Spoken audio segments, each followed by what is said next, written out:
સુરત મહાનગરપાલિકાની કામગીરીમાં સતત બેદરકારી દાખવતી હોવાના દ્રશ્યો અવારનવાર જોવા મળે છે।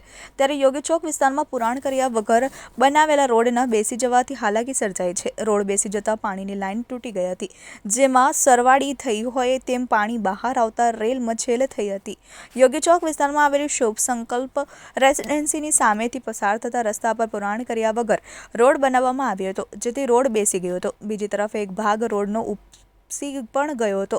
રોડ ઉબડ-ખાબડ થયો હોવાથી નીચેની પસાર થતી પાણીની લાઇન તૂટી ગઈ હતી, જેથી સરવાળીની જેમ પાણી બહાર આવતા વાહન ચાલકોને હાલાકીનો સામનો કરવો પડ્યો હતો। સ્થાનિકોએ કહ્યું હતું કે રોડ થોડા સમય અગાઉ જ બન્યો છે, પરંતુ યોગ્ય કામગીરી ન થઈ હોવાથી આ હાલત સર્જાઈ છે।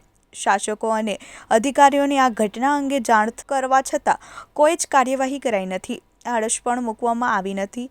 અમે કોઈ દુર્ઘટનાઓ ન સર્જાય તે માટે પથ્થરો મૂકીને લોકોને સચેત કરવા પ્રયત્ન કર્યા છે।